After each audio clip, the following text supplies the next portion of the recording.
We have a lot to cover in today's video, including recap on last night's NHL playoff action and talking about setting up tonight's games. We also have some updates on some injuries and lineup changes we might see moving forward here in the playoffs. We have some updates around the Philadelphia Flyers, Pittsburgh Penguins, open GM and president roles, some signings and some trade rumors concerning the Ottawa Senators, Buffalo Sabres, and Arizona Coyotes. All that and more coming up next. So welcome back to another video here at Top Shelf Hockey. As I mentioned, we have a lot to cover in today's video. Last night's NHL playoff action was the first time in like 20 years that we've seen all four NHL games have the winning team be the team on the road, the visiting team. Not something you see very often this early in the playoffs. But to quickly recap last night's action, the Rangers won 5-1 over New Jersey. I know a lot of people were picking the Devils to win this series. Of course, they were the higher ranked team, not by a lot. It was a pretty tight Metro Division this year between the Canes and Devils. And of course, the Rangers not far behind, but obviously the Rangers came in with a lot more playoff experience. The Devils, to me, looked like they were playing a little timid, a little nervous. The Rangers dominated early on, and an early goal from Tarasenko. Chris Kreider added another one later. And then from there, the Rangers, to me, kind of, owned the game. New Jersey's only goal came from Jack Hughes on a penalty shot, which is not something you see a lot in the playoffs. So that was a good experience for him. But overall, the Devils didn't have a great game. Vanecek didn't have a great game, and they'll certainly be looking to bounce back in game two. But given the close proximity of these two teams and the fan base, and obviously New York and New Jersey being so close to each other, I would say is probably about a 40% split or so of Rangers fans in the building last night. So as much as it's a home game, it's not the home ice. I'm not sure if this sense will be as important, but we'll see where this goes. The Rangers take a 1-0 series lead. Next up, we've seen the Leafs and Lightning get underway last night. And the Maple Leafs, in my opinion, had an embarrassing Game 1 start. I know a lot of us, myself included, picked the Maple Leafs to beat the Lightning this year, saying that they were well-equipped to do so. The Lightning did not play well down the stretch. The Lightning looked like they've been slowing down. The Leafs looked like they were heating up. The Maple Leafs obviously have improved a lot in the last few years. Like, to me, this is one of the deeper, maybe the deepest team they've had in the latest playoff run. Like, if you've seen this Maple Leaf team, we're looking at 6-7 years now consecutively they've been in the playoffs. This is by far the deepest team on paper that they've had, in my opinion. I think they're best equipped now more than ever to at least win a round, if not go a little deeper. So we'll see. But they came up with an embarrassing effort last night, in my opinion. Samsonov had a tough time in the net.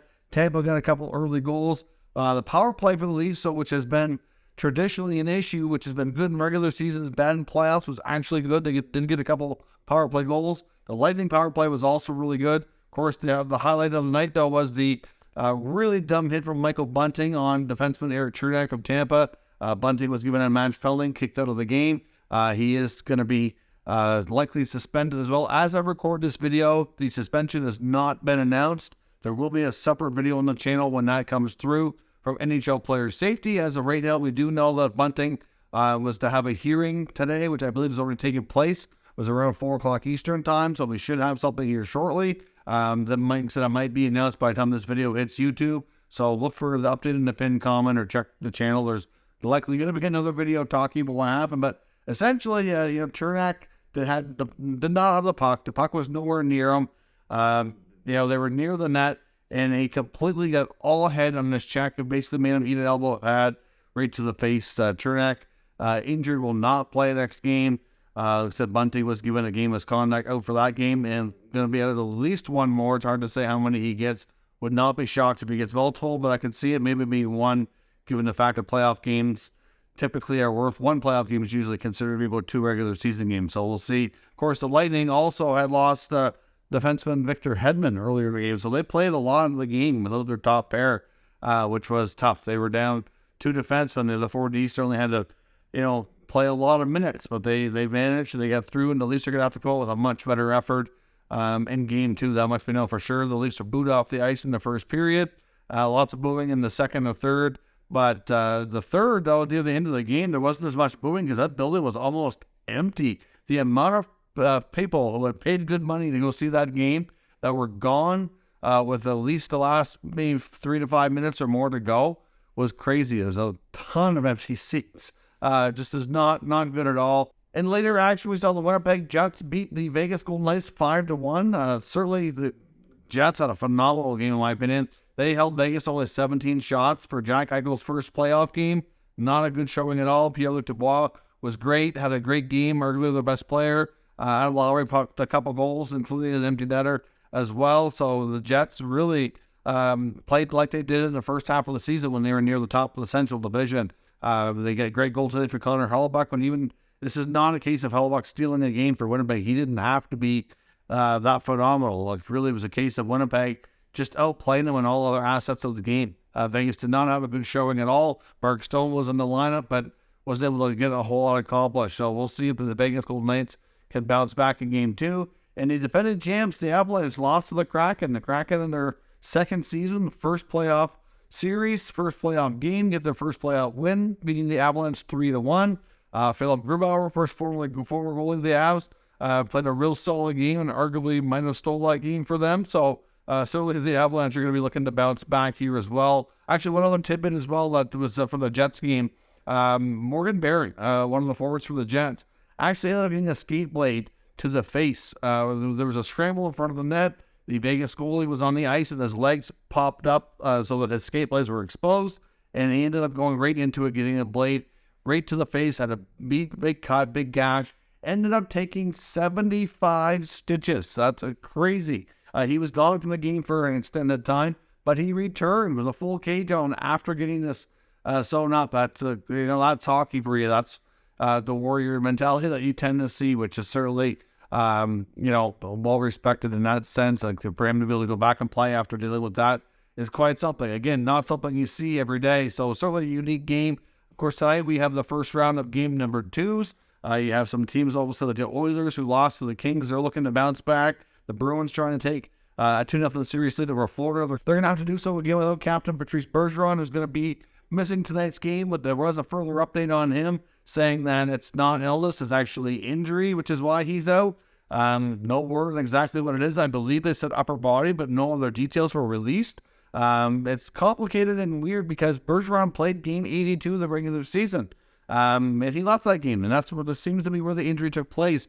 He was playing in a meaningless game at the end of the year. Of course, the Bruins were in Montreal, and I believe based on what we've heard, it sounds like it was not so much because it was a meaningless game. It was because it could be, if he's in, he may not know his future at this point. It could be his final game in his home province of Quebec, in Montreal. He had a lot of family friends at the game, and he wanted to play. That's the reason he was in the lineup. That's certainly his call. After everything Patrice Bergeron has accomplished and done for the Bruins, I think he has every right to make that call. It's just really unfortunate what happened, and now he's dealing with this. And if Patrice Bergeron is missing playoff games, it's going to be serious because he's played through a lot in the last number of playoff series and rounds. So hopefully he can get back soon, but they're going to have to be with him for at least one more game. Sam Bennett will be returning for the Florida Panthers today. He's missed the last number of games as well. So that'll be a welcome addition back for the Florida Panthers. Of course, the Islanders and Hurricanes will go to do battle as well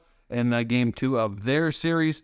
And we're also going to see in the Western Conference Game 2 between the Dallas Stars and the Minnesota Wild, which proved to be quite a slugfest last time. We'll see how things go here in Game 2 tonight. Now, a couple of signings as well. The Vancouver Canucks signed Elias Pettersson today to a 3-year entry-level contract. But yes, it's not the Elias Pettersson that you think. It's their Elias Pettersson 2.0. So in case you're not aware, they have another prospect, another drafted player from this past draft, also named Elias Pettersson, except this time he's a defenseman, also from Sweden.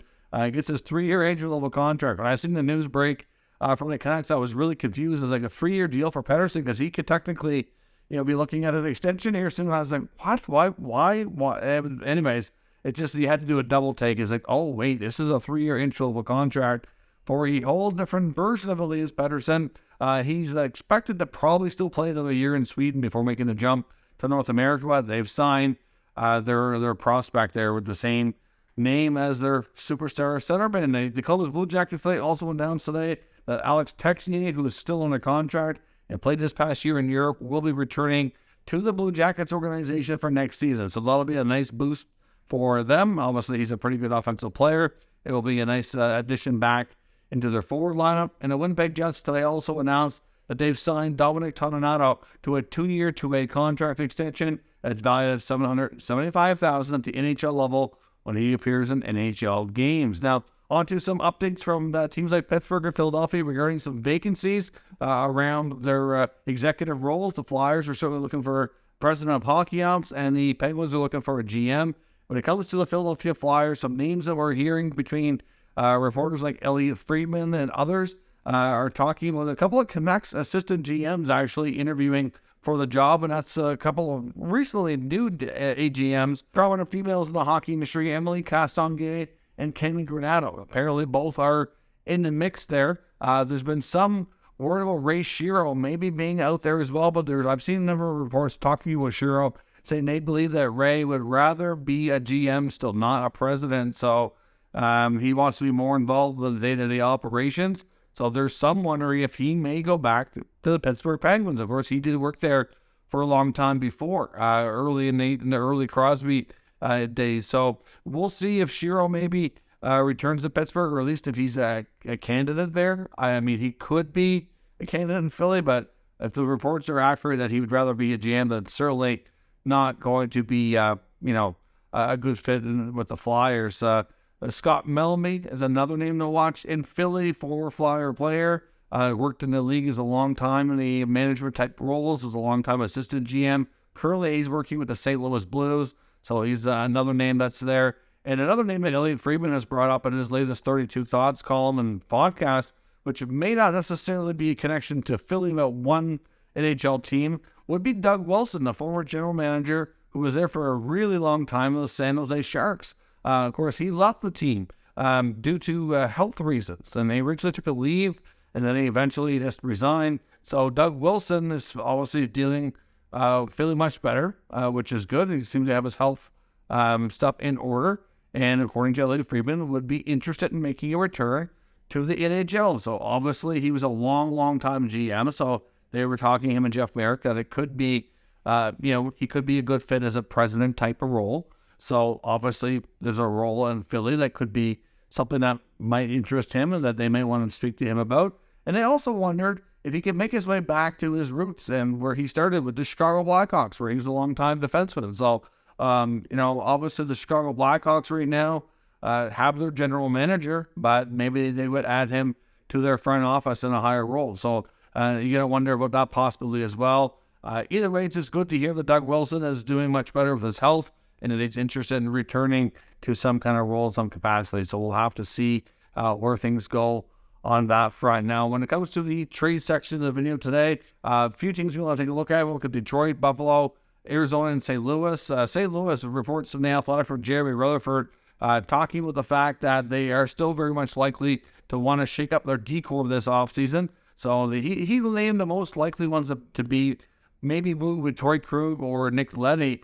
Probably looking at them more from an easier to move standpoint, more of a value standpoint, but there was a lot of rumblings about Colton Parayko as well. Of course, he's pretty early into an 8-year contract extension with a lot of money, and fair to say he hasn't exactly lived up to the contract here recently, didn't have a good season, so that's going to be tough to move, but he is a huge right jaw D, which very well could have some interest. I don't know if St. Louis has any desire to eat any money.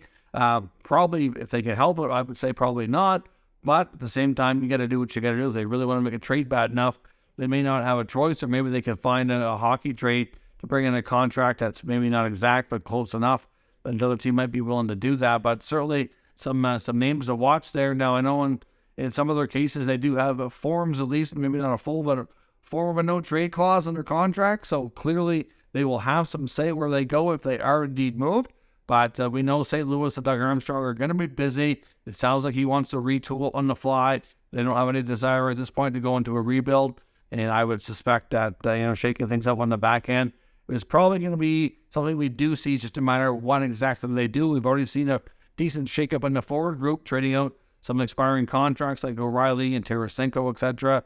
And now that's what's likely we're going to see next on the back end. So we'll have to see where things go. But certainly look for St. Louis to be busy.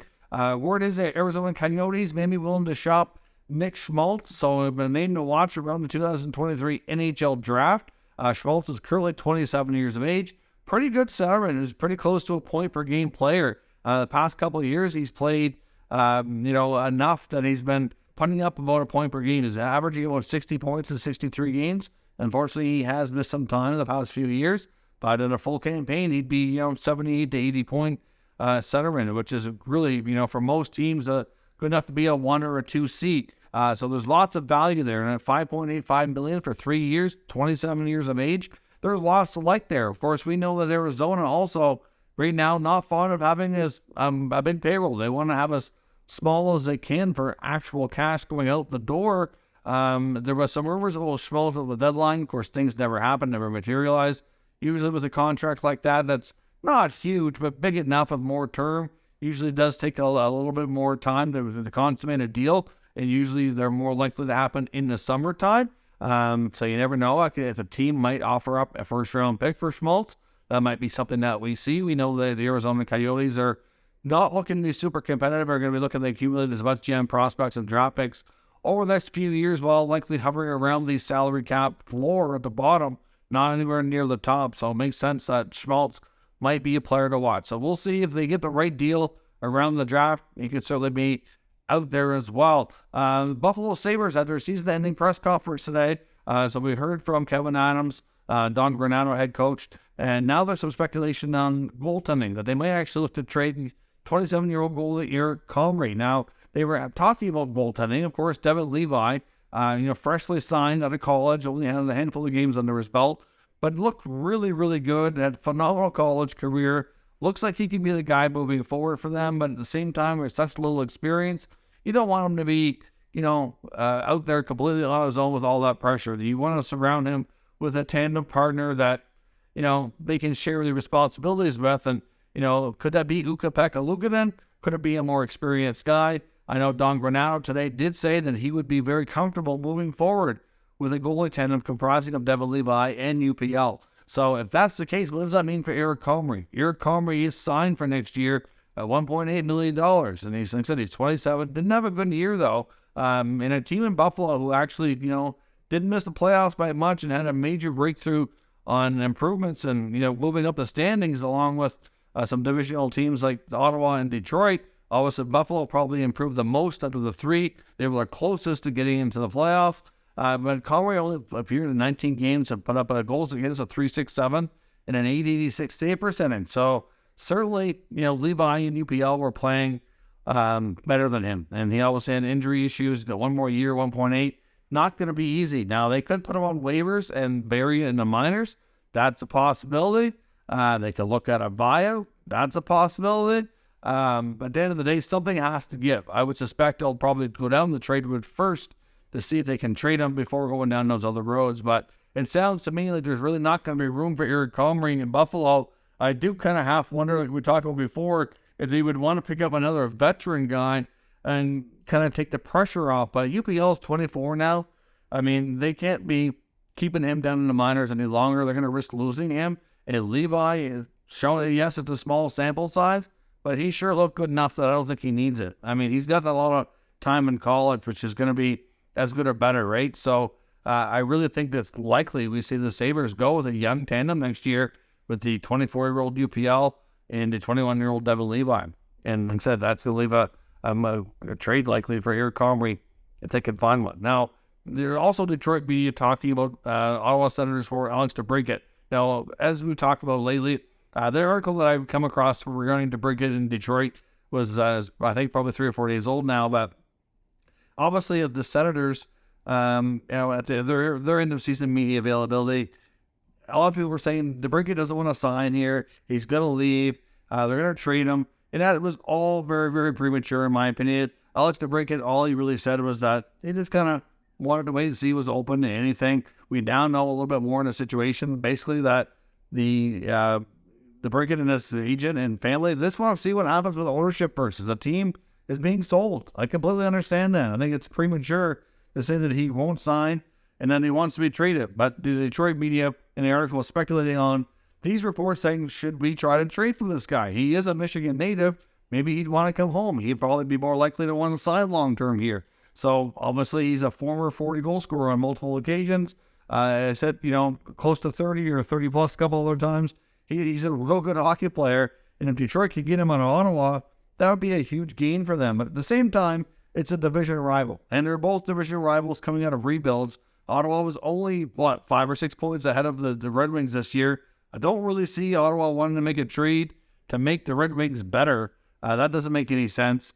And what would Detroit give Ottawa that they would really want? I mean, Ottawa is going to want another comparable player or something close to it that can help them right now. They're not going to be interested in a prospect or a higher-end, a high-end prospect or something of that nature. Like, they're going into win-now mode, and they're going to have a lot of pressure on them to make the playoffs next year. And if for any reason the Bricket's not back, they need to move him for a comparable player who can give them similar production. And they're not going to do it if they're not, because they can easily qualify him at $9 million, keep him for another year, see how it goes, and continue to try to sign him. So I don't see a scenario where Ottawa would really want to trade the Bricket at all without having a major return that's going to give them another player who can be, like I said, comparable to production-wise, who's willing to sign long-term and to get the pressure off in that sense. So to me, it doesn't make sense at all. Detroit does not have that. They don't have a player who is really comparable that they would be able to move, that would either be signed already or that would sign long-term in Ottawa. Because there's just, when you look at the roster, what's there? I mean, Dylan Larkin would be, something that would come to mind. He's a pending UFA. I'm sure he would prefer to stay in Detroit, and he's not a really good player, but not the same as Alex DeBrincat. Ottawa's already pretty good down the middle. I mean, I guess he could always be better. He could always be deeper, but still, that does not a trade that makes sense either. Why would Detroit want to give up Larkin and get DeBrincat? It's 1 step forward, 2 steps back. Like, that doesn't make any sense. So I just don't see how it's possible that they would make even good trade partners at all. I understand the sentiment that the Detroit media is looking at this going, hey, one of our hometown players might be available for trade. Should we go get them? So I'm not saying that, it's a waste of anybody's time, because it certainly is something they should probably look at and think about. I just don't see how it lines up for both sides, makes any sense, given everything I just said with them being division rivals and what the requesting asking price would be and all that. So I'm more likely if they can't sign to break it longer term, they're going to end up qualifying for 1 year and continue to try to figure it out. We know right now that there seems to be a stall, a hold up with NHL in the sale process here with the Senators, which we don't know.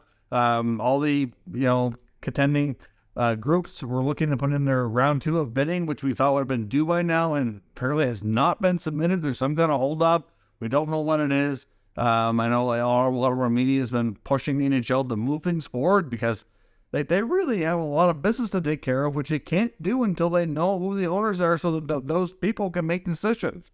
So they need to move this along so the Senators are not kind of caught in an awkward spot getting close to the draft of free agency without that certainty of knowing who the owners are and what they're willing to do and not do. So we'll see what happens. Let me know your thoughts on all of today's news and rumors down in the comments. We'll discuss further. If you're new to the channel, make sure you subscribe and stick around. We'll keep you up to date with the latest news, rumors, and analysis of all 32 NHL teams. Thank you for watching, and I'll catch you next time.